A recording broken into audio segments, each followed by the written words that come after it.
Can you imagine he had every room taped and bugged, woman on woman, man on man? All kind of crazy shit? Bruh. He's a sex. He's got guns, and he's got semen-coated fucking VHS tapes. You're a dad now. Would you ever send your kid to Puffy camp? Hell no. Jaguar Wright is not a woman to pull any punches, and this time she has chosen to name all the celebs that have been shown in Diddy's freak-off tapes. Seriously, don't mess with Jaguar. It's been a crazy year, but the reason why even right now your old interview that you did last year is trending even crazier because you're almost like, not Nostradamus, but Nostradamus. What you have said, not only in our interview, but on your own personal lives. Yeah. Which gets shadowed constantly. Yeah, things start coming to fruition to where you targeted certain people in that interview, and now you're seeing, I don't want to even say downfall, but you're seeing that target that you put on people's backs. I'm seeing integrity show up. Wow. You know, the day of the raid, I got a lot of notifications. I got a lot of ads. I got a lot of mentions. I got a lot of phone calls.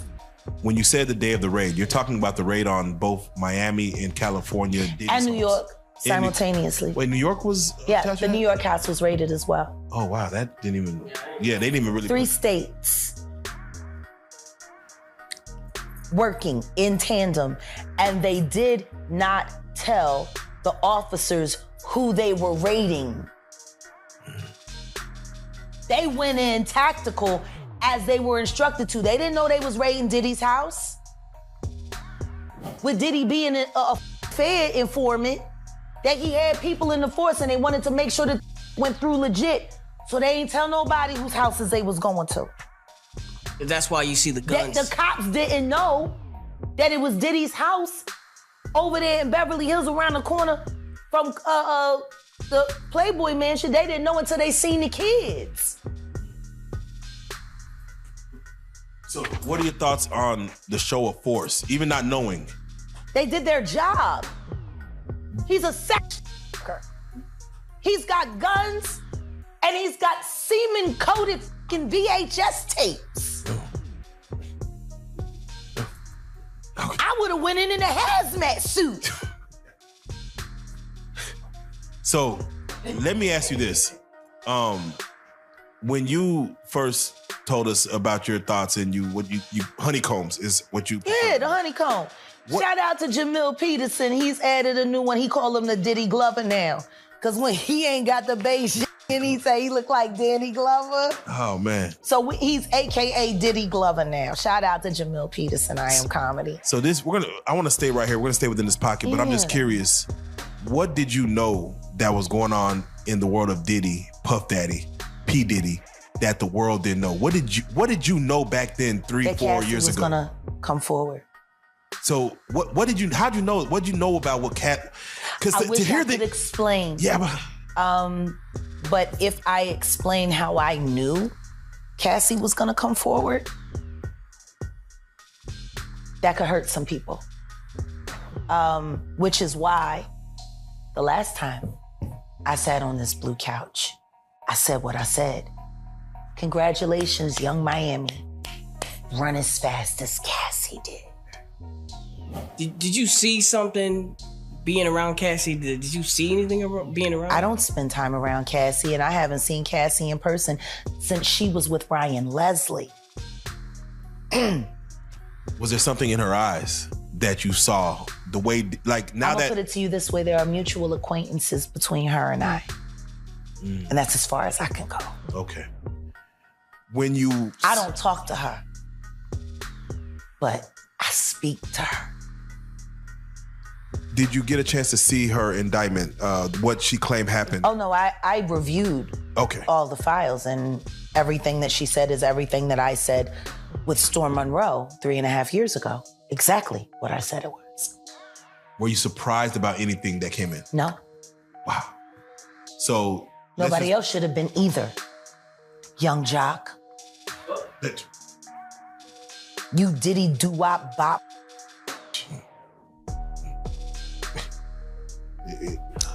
You. Because you told the truth, Jock. And then after Diddy called you, you went back and tried to clean it up. Have you ever been to a P. Diddy party? Yeah, several, many, honestly. And so, can you take us through, like, what goes on, like, when you were there? What did I say when y'all asked me about why was the TD Jakes at the Diddy party? Yeah. What'd I say? Money and sex. That's correct. Were you surprised that there were so many cameras in his houses? No. That he was recording these? Of course. He is the J. Edgar Hoover of hip-hop. And it didn't end there. There were even more bombshells. So let me ask you, when you hear that Cassie was told to hire male escorts to come in what they call freak-offs now. Yeah. Is that something normal that happens in Hollywood? Yeah. Freak-offs. Yeah. Okay. Everybody know that. I've been saying it. Yeah. Yeah. How many times I got these is wild. So I talked to my drug guy, and my drug guy filled me in. And then it made perfect sense. Tusi. Talk to him. Drug with Jaguar. Let's talk just Drug education. 101. So Tusi is the coke, but they take the ketamine and cook it up. And they fold it into the cup. Now, if you don't know what ketamine is what they call on the street Special K. It's a veterinary drug. It's a horse tranquilizer. Now, gay men have been using this for years. See, back in the day, if you went to a gay party or a gay rave, there were certain drugs that you would always find on hand. Viagra, ecstasy, Special K, and cocaine. And it didn't end there. There were even more bombshells. Jay's speaking on it right now.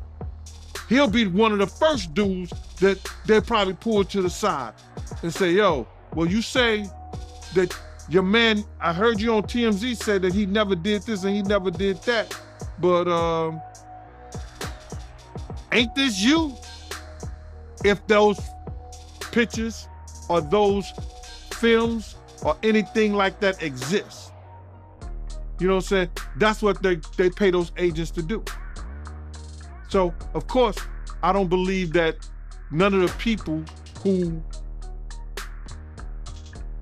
are his celebrity friends is gonna speak or say nothing until they're either contacted or they know what they really got. So you feel like they might be worried that they might be on tape at one of Diddy parties doing something they wasn't supposed to be doing? LaRob said in his affidavit that Diddy had every room taped and bugged. Diddy had, yo, bro, can you imagine?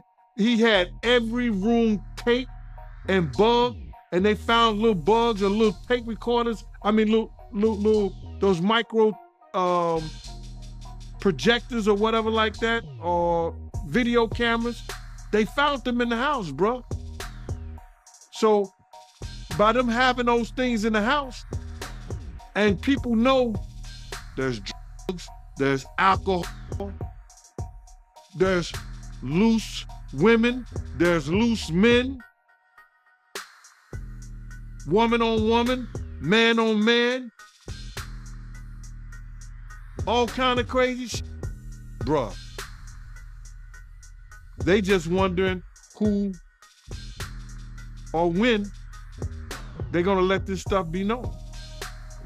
But not only celebrities, I don't think it's only celebrities gonna be shook.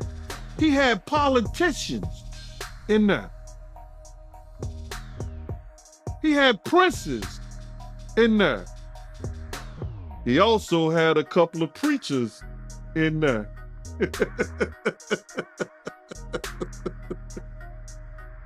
Hallelujah. That's crazy. You personally, you think they got tapes? Well, my personal opinion that if Lil Rob could be trusted and his statements are true, they got him. They got tapes and stuff. Now, this is a problem for all these celebrities because Diddy has seemingly kept tapes of everything. I moved to New York City, and I lived with Sean Puffy Combs for a year. That's the crazy thing. Now, that was L.A. Reid's idea, right? We're sending you New over York to something City. called Puffy Flavor Camp. There you go.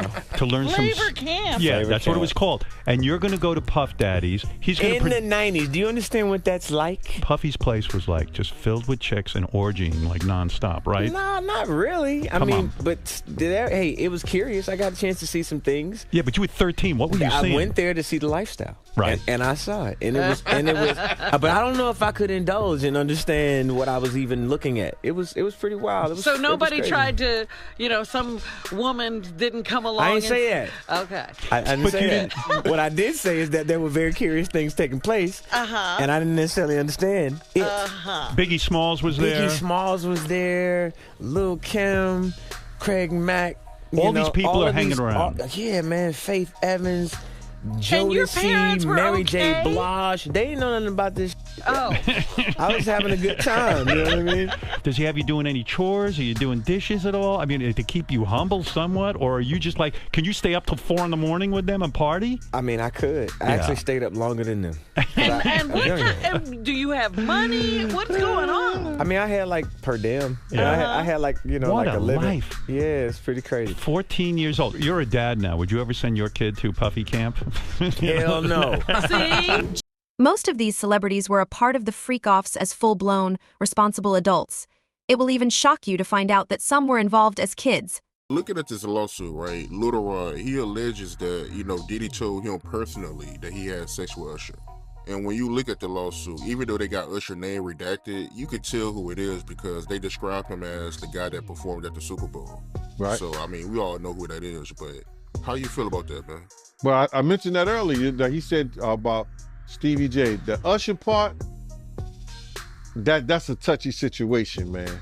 You know what I'm saying? Because I had a certain feeling, and I felt a certain way when Usher got on Shay Shay, and I don't mean to mention other people's platforms, but he got on Shay Shay and he mentioned how great and how good Puff taught him and everything.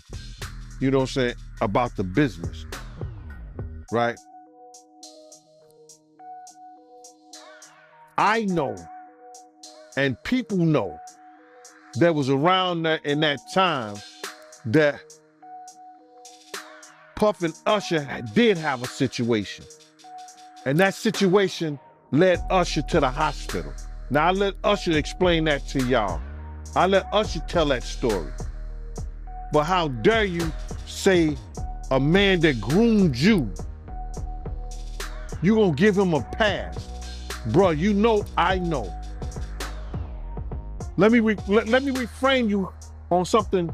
Remember Usher? We was at the Swiss Hotel. Puff had Kim in the room.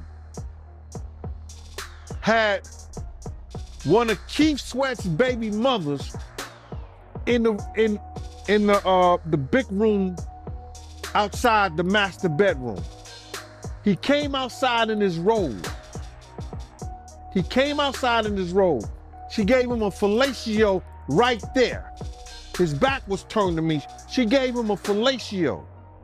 You knocked on the door. I came and opened the door for you. Puff went in the room. You came in the room and kissed that girl dead in her mouth.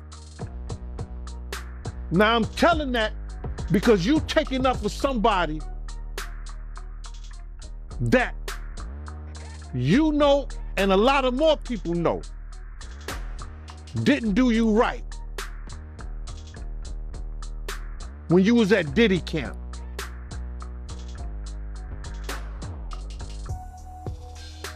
Y'all put it together. And what you mean by Diddy count? Remember?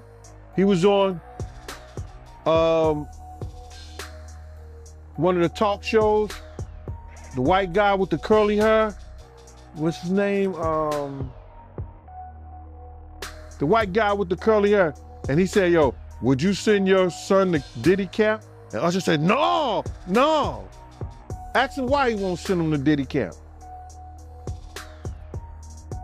But yet and still you praise him. Damn, man, and you said that, I know you can't go into detail, but you said that it was a situation where Diddy sent him to the hospital? Let Usher explain that to you. Let Usher mama explain that to you. And the hospital was in Scarsdale, New York. Diddy's close circle has kept mum about his legal troubles and disturbing allegations of sex trafficking, and there's a pretty clear reason behind it. According to insiders speaking to Us Weekly, the silence from Diddy's inner circle isn't just about loyalty, it's about potential exposure.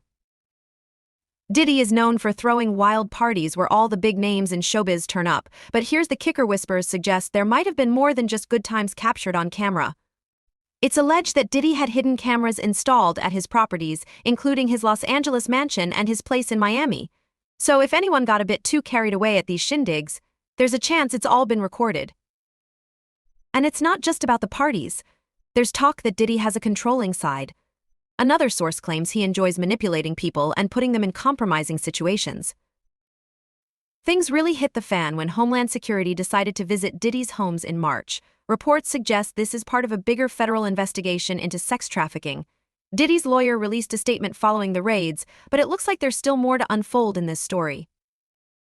In November 2023, Cassie, an R&B singer who used to date Sean Diddy Combs, took legal action against him. She filed the first of 5 lawsuits alleging sexual misconduct. 2 of these lawsuits were filed in New York County Court, accusing Combs, while the other 3 were filed in the Southern District of New York's federal court, accusing Combs of human trafficking alongside sexual assault. Cassie, also known as Cassandra Ventura, detailed in her lawsuit what she described as freak-off sex parties hosted by Combs. She claimed Combs forced her to engage in sexual activities with male sex workers flown in for these parties. Additionally, she alleged that Combs supplied her with a mixture of drugs. Cassie stated she often needed medical assistance the following day to recover. Furthermore, Cassie accused Combs of physically abusing her throughout their 11-year relationship and controlling every aspect of her life. She recounted an incident during Paris Fashion Week in 2012 when Combs allegedly threatened Kid Cudi over her brief relationship with him. Cassie claimed Cudi's car exploded shortly afterward, which was confirmed by Cudi's spokesperson. In response, Combs' attorney accused Cassie of blackmail, mentioning a previous demand for $30 million under the threat of a damaging book about their relationship. The lawsuit was settled the day after Cassie filed it for an undisclosed amount, with Combs maintaining his denial of the allegations. Following this, 4 more lawsuits were filed against Combs. One involved a woman referred to as Jane Doe, who claimed Combs and others coerced her into sexual activity when she was 7. Another lawsuit came from Rodney Jones, a music producer who alleged Combs forced him into sexual acts and threatened violence. Combs has vehemently denied all allegations, stating they are attempts to extort money due to his fame. He has declared his intention to fight for his innocence. In March 2024, the Department of Homeland Security raided Combs' homes in Los Angeles and Miami as part of an ongoing investigation. Combs and his attorney criticized the raids as excessive and based on unfounded accusations. Despite the controversies, Combs has maintained a defiant attitude. He was seen cycling around Miami Beach and even posted a music video on Instagram for his song Victory, seemingly defiant in the face of adversity. Combs has received numerous Lifetime Achievement Awards, solidifying his status as a significant figure in the music industry. In 2020, the Grammys recognized his contributions by naming him an industry icon at a pre-award gala. 2 years later, he was honored with the Lifetime Achievement Award at the BET Awards. During his acceptance speech at the BET Awards, Combs pledged substantial donations to Howard University and Jackson State University, including its football program. He followed through on this promise the following year, presenting checks to both historically black universities. Despite any criticism he has faced, Combs continued to receive recognition. Just before Cassie filed her lawsuit, New York Mayor Eric Adams presented Combs with a key to the city in Times Square. Throughout his career, Combs has weathered various controversies, but the recent events have gone beyond mere controversies. However, as noted by his assistant Norma Augenblick in 2002, Combs has a track record of bouncing back from adversity. Despite challenges such as the death of the notorious B.I.G. and legal troubles, Combs has maintained a successful career, a happy family life, and thriving business ventures. Not many are sure that will last very long at this point, though.